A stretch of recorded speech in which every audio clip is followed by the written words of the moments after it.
ராம் நாராயண ராம். மனிதனுக்கு பொறுமை மிக முக்கியமான ஒன்று.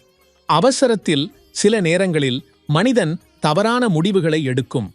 உதாரணமாக, நீங்கள் நோய்வாய்ப்பட்டிருந்தால் மருந்து எடுத்துக்கொள்கிறீர்கள் என்றால் அது மெதுவாக வேலை செய்யும். காலப்போக்கில்தான் நீங்கள் நலமடைவீர்கள். மருந்து எடுத்த உடனே உடல் நலமாகி விடுவது சாத்தியமில்லை. நாம் பொறுமையை இயற்கையிடம் இருந்து கற்றுக்கொள்ள வேண்டும். நீங்கள் ஒரு இடத்தில் ஒரு செடியை நடுகிறீர்கள் என்றால் அது ஒரு குறிப்பிட்ட காலத்தில் மட்டுமே மரமாக மாறும். ஒவ்வொரு விஷயத்திற்கும் ஒரு கால வரம்பு உள்ளது. அதன் முன் அது நிகழ முடியாது. நீங்கள் ஏதேனும் ஒன்றை பெற விரும்பினால் முதலில் அதற்காக தியாகம் செய்ய வேண்டியிருக்கும். தியாகத்திற்குப் பிறகே அதன் பலன்கள் கிடைக்கும். நீங்கள் பொறுமையை கடைபிடிக்கவில்லை என்றால் உங்களுக்காக இருந்த விஷயம் கூட உங்கள் கைகளில் இருந்து விலகிவிடும். இயற்கையின் தர்மமே அதுவே. ஒவ்வொரு செயலும் தனது நேரத்தில் மட்டுமே நடக்கும். ஒவ்வொரு மனிதனும் தனது வேலைகளை தானாகவே செய்ய வேண்டியிருக்கும். இயற்கையும் மனிதனைப் போலவே கண்ணேற்றமாக நடந்து கொள்ள ஆரம்பித்துவிட்டால் இந்த பூமியில் எதுவுமே நிலைத்து இருக்க முடியாது. நீங்கள் இயற்கையின் விதிகளை பின்பற்றாதவரை உங்கள் வாழ்க்கையில் நிலைத்தன்மை ஏற்படாது. இப்பொழுது நீங்கள் பாருங்கள், சமூகத்தில் இத்தனை பாலியல் குற்றங்கள் ஏன் ஏற்படுகின்றன? அதன் பின்னணியில் எங்கேயோ பெற்றோரின் தவறு இருக்கிறது. அவர்கள் தங்கள் குழந்தைகளுக்கு சரியான பண்பையும் கல்வியையும் வழங்க முடியவில்லை. குழந்தைகளுக்கு தக்க வழிகாட்டுதல் இல்லாமல் இருந்தால் அவர்கள் திசை தவறி குற்றங்கள் செய்ய ஆரம்பிக்கலாம். நம்முடையவர்கள் பற்றி பேசும்போது மனிதன் சுயநலவாதியாக மாறுகிறான்.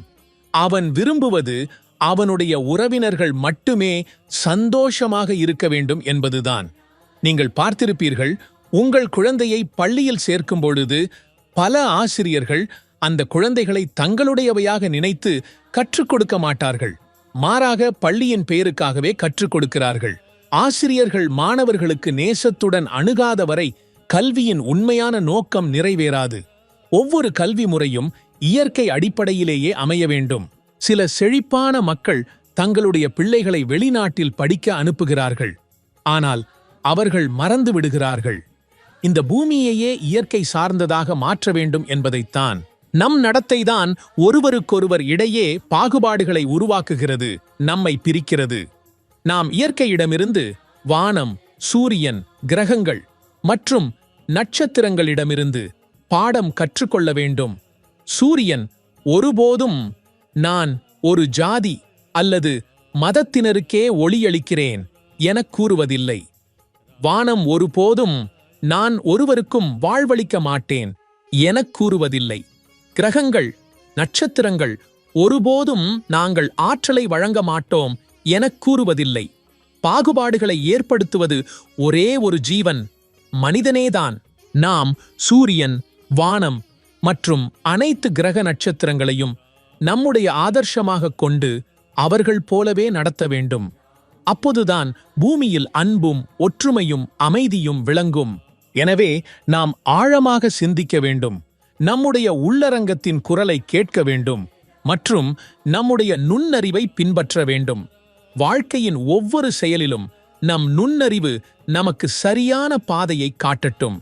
அதே நேரத்தில் ராம் நாராயண ராம் என ஜபிக்க வேண்டும்.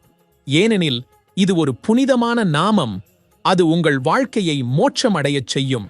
இந்த நாமம் உங்கள் ஆசைகளை நிறைவேற்றும் மற்றும் உங்களை உங்களின் ஆன்மாவுடன் இணைக்கிறது.